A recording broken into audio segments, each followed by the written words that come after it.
Welcome back. The third anniversary of the Tops tragedy is this week, and our whole community is preparing ways to honor and remember the ones we lost on that terrible day, including the Resiliency Center under the Community Health Center of Buffalo. I'm joined now by the director, Simone Talford, with information on their upcoming events. Welcome, Simone. Thanks for joining me. Thank you so much for having me. Of course. I'd love it if you could first just tell us about the Resiliency Center and the work Yes. that you do there. Yes, so the Resiliency Center was started because of 514, and we are funded through the OVC, which is the Office of Victims of Crime.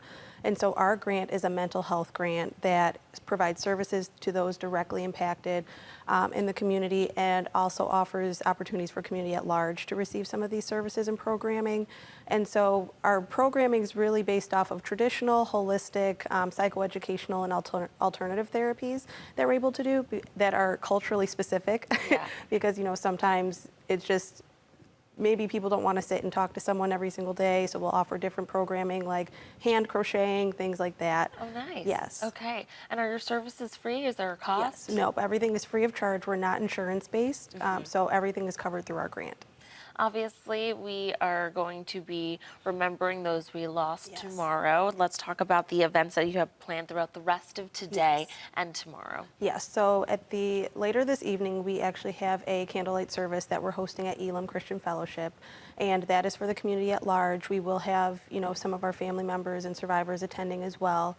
And that is a time for the community to just come together for about an hour just to honor, remember, and have a moment of remembrance, and for everybody to pay their respects and pay tribute and, just come together as one, as a community. And then tomorrow we are actually hosting a private event for our directly impacted persons. So that is anybody that lost a family member, a survivor, any first responders that are covered in our grant that, they may not want to do anything publicly, so we're putting on an event at the Buffalo AKG for them later in the evening after the series of events that other organizations are hosting.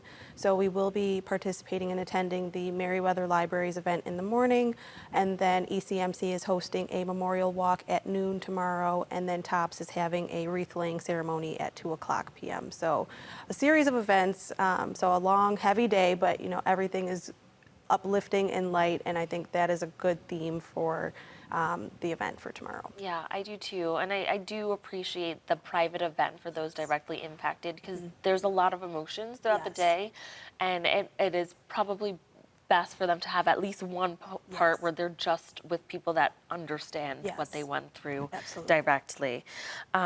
Now, you are connected to the Mother Emanuel AME Church in Charleston, South Carolina for something. Tell us about that. Yes, so we have two survivors in town to, provide support and encouragement to those directly impacted and the community at large that experienced the mass shooting in Charleston at Mother Emanuel.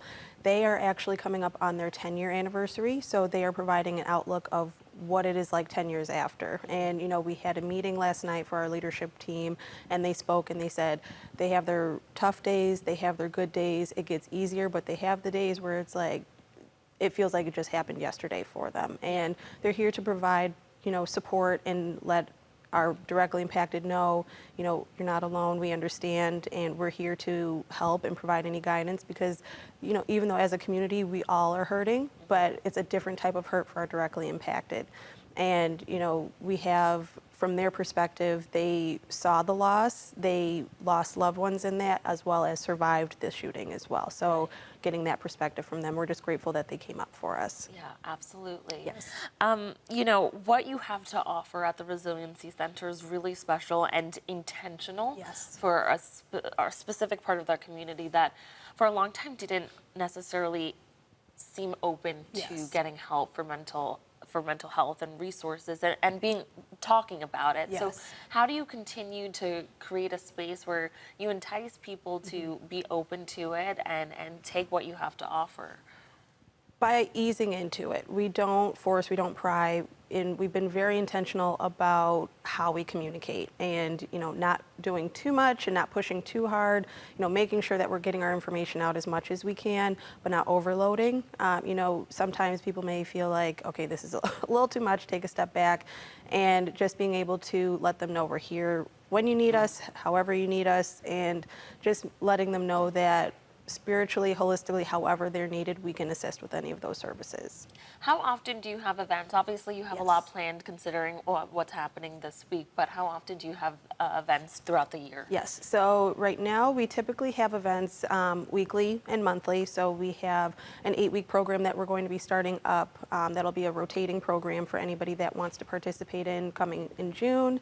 We'll be offering, youth programming for the summer, for summer camps, and we're also heavy in planning for the upcoming trial as well, because we will be assisting with providing services like comfort rooms, lunches, transportation, things like that. So we have a lot planned for this year, and because of the ever-changing with the trial, it's just been a little bit tough for families and survivors. Alrighty. Well, Simone, thank you so much for coming in and Thank sharing you. about the incredible work that Yes. you're doing at the Resiliency Center. Viewers, if you'd like more information on the events they're hosting and the healing resources that the Resiliency Center is providing our community, you can visit chcbrc.net.